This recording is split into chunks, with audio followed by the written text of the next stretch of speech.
and welcome to a brand new episode of Smart Money, your favorite weekend show. Now, this week we have the much awaited show where we talk about what are the themes that you should invest into, what are the stocks that you should look at as the Nifty hit that 18,000 mark this week. And I have with me right here in the studio Gurmeet Chadha, Managing Partner and Chief Investment Officer at Complete Circle Consultants. Gurmeet, thank you so much for being with us here. You know, the equity cult is back in a big way, right? You can see it on the screen, you can see it when you go out.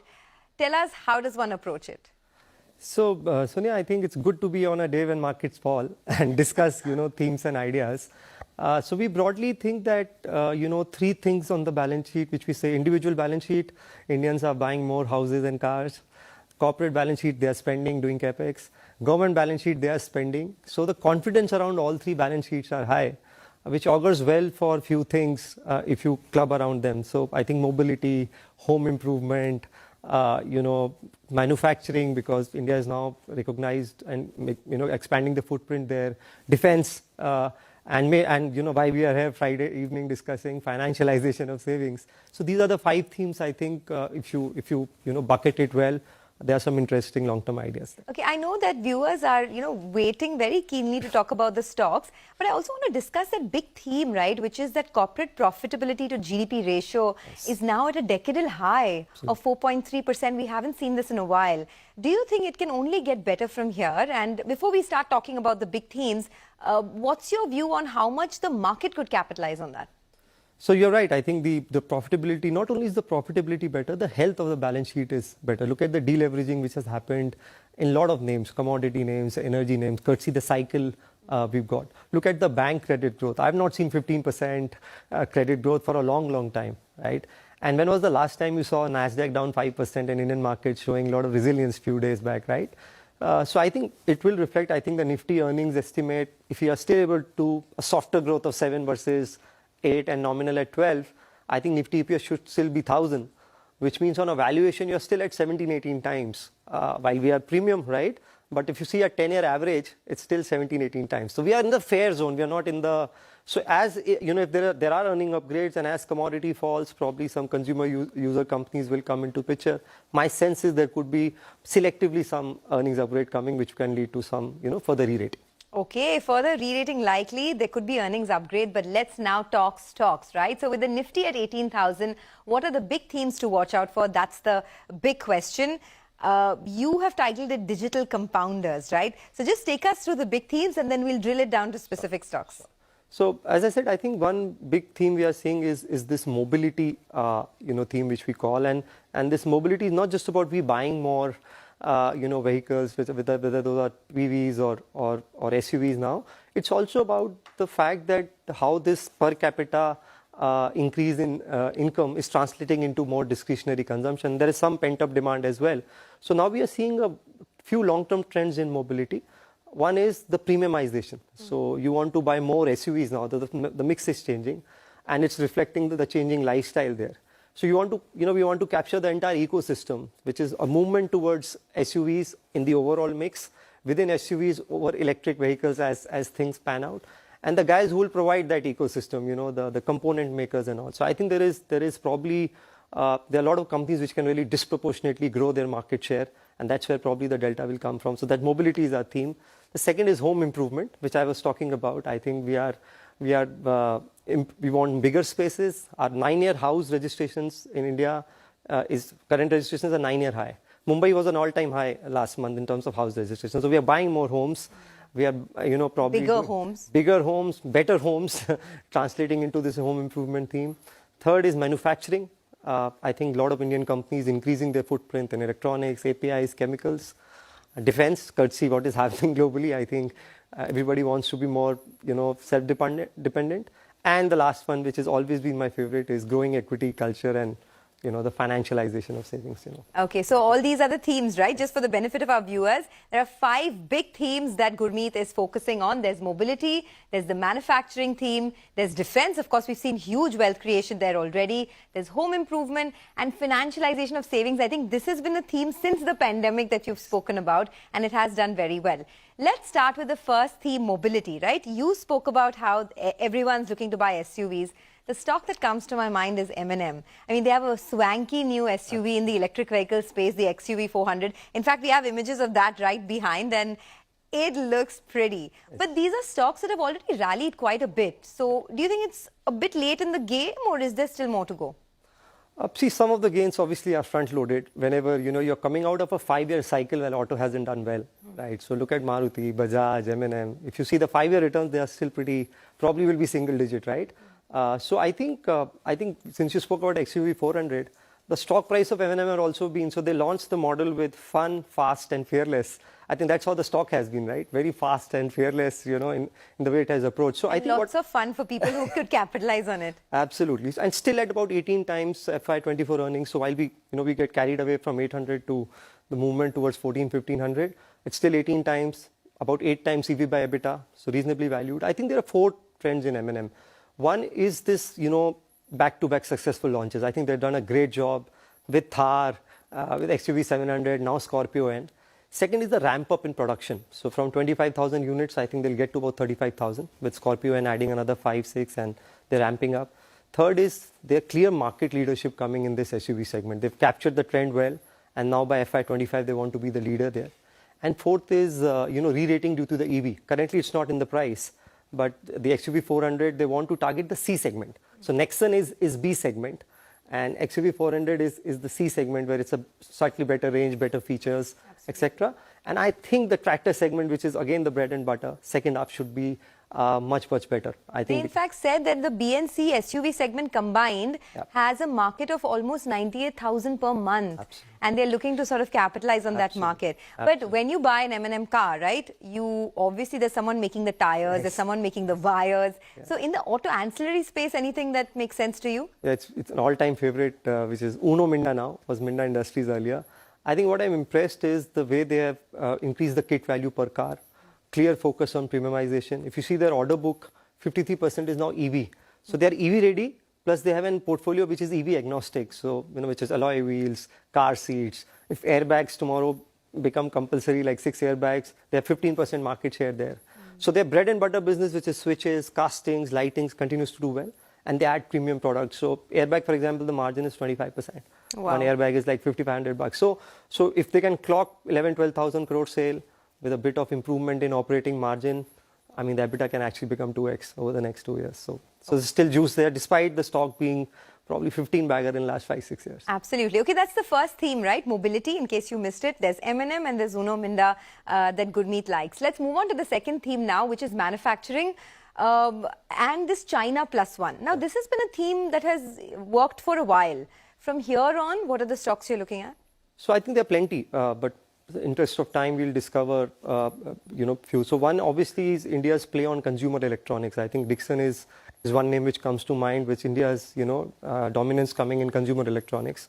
I think the mobile segment, in my view, can still deliver 40-45% CAGR, Sonia, over the next 3 years. Which can translate into, huge volumes. They're adding more labels, more names. Secondly, the consumer durable was a little soft, but I think that will come back as we progress. Also, his product mix is changing. So from ODM, which is from OEM, which is original equipment manufacturing, where you only make as per specifications, right? So the margin is low. But in an original design manufacturing, it's your finished product, and then somebody takes the label, right? So that mix is changing. So he does both OEM and ODM. And I think that this EMS, which we call electronic manufacturing industry services, it's a $24 billion industry. Dixon is still 4%. Wow. So that's why it commands that 40-50 multiple, because the market, gives you that. So I think it's a great play on how this, manufacturing of electronic footprint India is becoming. 5 PLI approvals already, so that's adding to the kitty. And good balance sheet. ROC has been around 24-25%. Okay, this is a well-discovered stock, right? Anything else that perhaps the street should know in this space? So one slightly, value play is Tata Chemicals. I think it's not got re-rated like the others in this space, which is a PI or a Deepak Nitrite and Aarti and some of the others, still at about 15-16 times earning.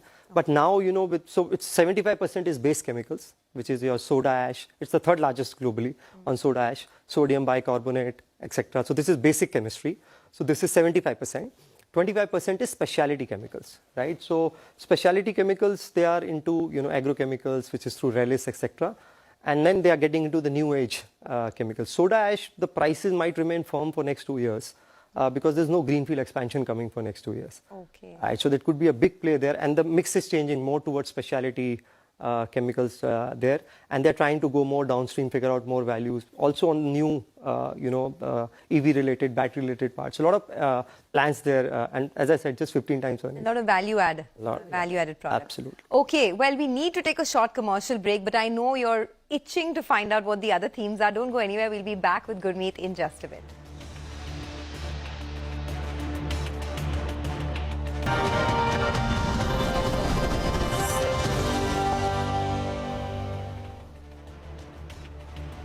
Thanks for staying with us on Smart Money. We're having a very interesting discussion on all the big themes that you need to invest in as we head into the next leg of this bull run with the Nifty at 18,000 this week. Gurmeet Chadha has been with us and he has spoken about many themes. We discussed the first two themes, which is mobility as well as the manufacturing theme, and they'll come up for you on your screen in just a bit.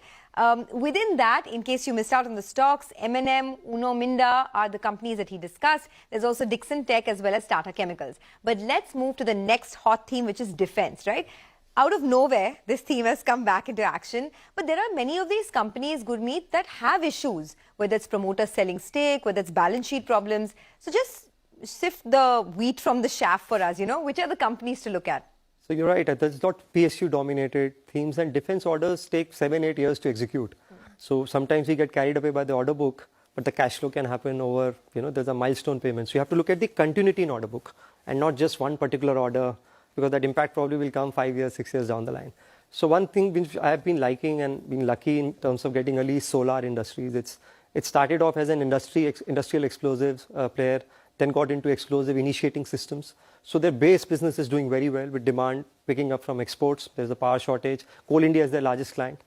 So that's drawing more explosives to mine more coal. Then infrastructure is again the end-use segment for explosives. I think where they've started doing well is the defense segment. So their defense order book is already crossed, good milestone. They are supplying hand grenades now. The Pinaka missiles are now on the final stage of testing, so that's done. They've also just submitted a 30 ammunition to Indian Navy. They've got into drones.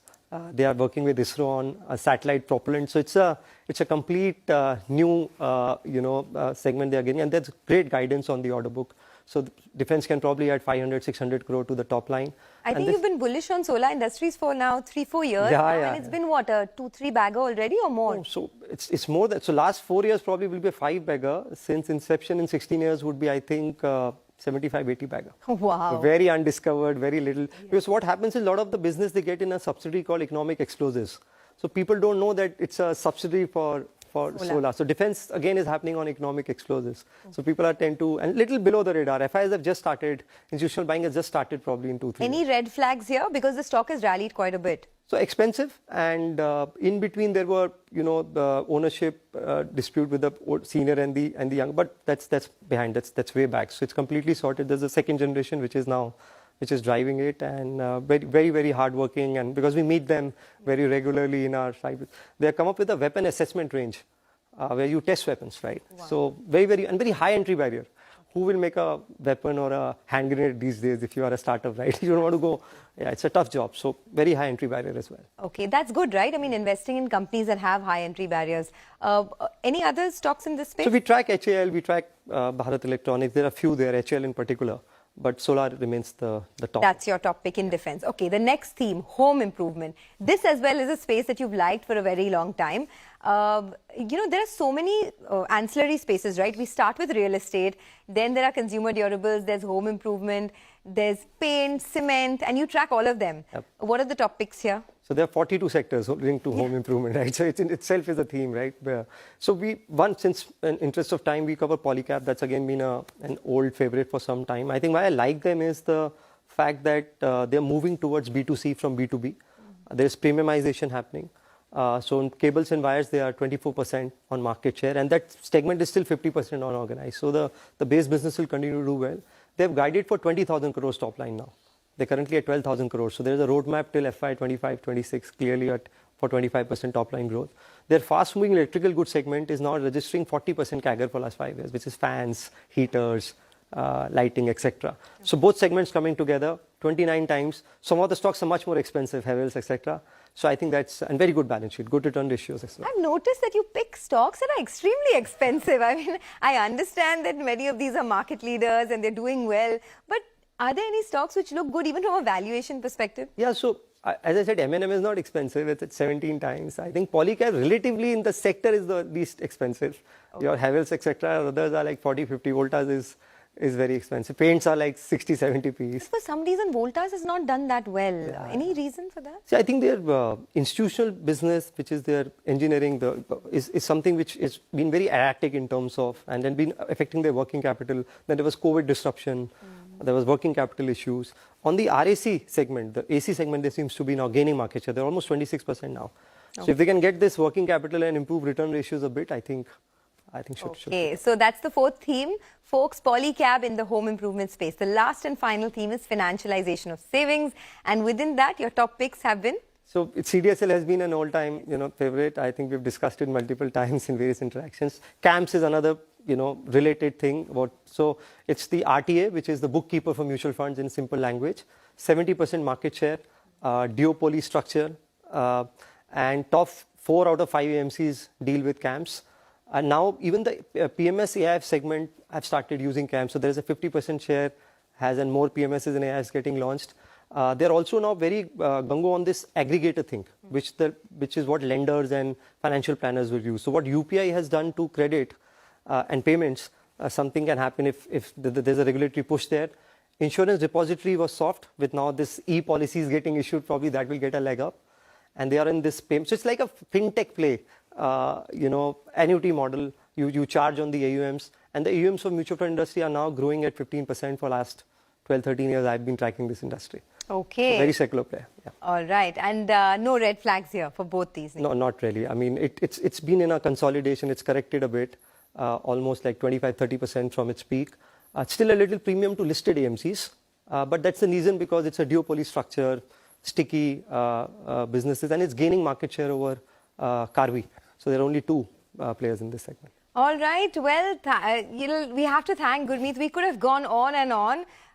His, wisdom is endless. And of course, we'll have to get him on another day. But these are the 5 big themes that you need to look at if you want to capitalize or if you want to sort of grow your corpus. Now, since we're talking about 5 themes, we've also decided to give you some financial tips. Let me thank Gurmeet for joining us. Gurmeet, thank you so much. Pleasure. And, on Smart Money, we've decided to give you some tips to get healthy financially, right? So every week, we're going to give you one tip. And the tip for today is why you should invest in index funds. 5 reasons for that. Now, index funds, as we all know, benchmark the index. So it helps you with a well-diversified portfolio. It follows the benchmark index and invests in companies that make up the index. So that's one of the reasons, a well-diversified portfolio. The second reason is safety. It's one of the most secure equity funds because the portfolio consists of quality large and mid-cap index stocks. It's less susceptible to market fluctuations as well. The third reason to invest in index funds is a low fees. Now, passive or index funds charge a fees of around 0.2% versus 1% fees that you would pay if you're investing in an active fund. The fourth, and I think the most important, is no fund manager bias. If you invest in an index fund, you're free from any fund manager biases. There's no chance of a fund manager picking up underperforming stocks. And the fifth and important part of investing in an index fund is steady returns. Now, on an average, the returns in an index fund has been in a range of 13 to 15% in the last 3 years. Now, I saw Gurmeet nodding aggressively, so I want to get a final view from you, Gurmeet, on it. Do you think for an investor who perhaps can't do research, right, index funds is the way to go? Oh, absolutely. It's not about this versus that. I think index should be part of the portfolio. 70% of the funds have found it difficult to beat the index, which is what, so as market becomes more efficient, it becomes increasingly difficult to beat the index. Also, as you rightly said, there is no emotion involved in selecting stocks. So whatever is in the index, and sometimes one part of the portfolio should be emotion-free, free of biases. So that helps, and obviously more cost efficient. And index funds, they keep doubling every 5-6 years because if you see last 40 years return of Sensex, for example, it just doubles every 5.5-6 years. So very, very smooth, no frill, no serious Sleep tracking peacefully at night kind of Absolutely. investment. So again, in a large cap bit, some parts should go to index funds. Okay, well, folks, that is your financial health tip of the week. And with that, it's a wrap on this edition of Smart Money. Thanks a lot for watching.